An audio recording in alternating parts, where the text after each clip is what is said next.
Hi. இப்போ தான் கொஞ்சம் மழை பெஞ்சிருக்கு, சில்லுன்னு இருக்குது. உடனே நீங்கள் குழந்தைங்கள கழுத்தில் தொட்டு காய்ச்சல் அடிச்சிருக்குதா, இருமல் வருதா, தும்மல் வருதான்னு கவனித்து பார்த்து, ஒரு இருமல் போட்ட உடனே அவசரமாக ஊசியும் கட்டுப்படுத்துகிற மாத்திரைகளையும் சிறப்புகளையும் கொடுக்குற பெற்றோர்களாக நீங்கள் இருந்தீங்கன்னா உஷாராக இருங்க. உங்கள் குழந்தைகள் நல்லா இருக்கணும். நீங்கள் கொடுக்குற மருந்துனால குழந்தைகள் குணப்படுத்தப்படணும்.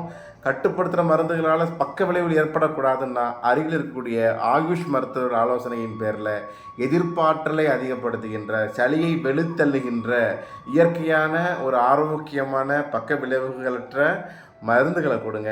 ஸோ ஆயுர்வேத மருந்துனாலே கசக்கலாம் செய்யாது. இனிப்பான தேனில் சுவைத்து சாப்பிட்ற மருந்துகள் ஏராளம் இருக்குது. ஸோ நிச்சயமாக சளியினை இயற்கையான மருந்துகளை கொண்டு குணப்படுத்த முடியும். செய்யலாமா?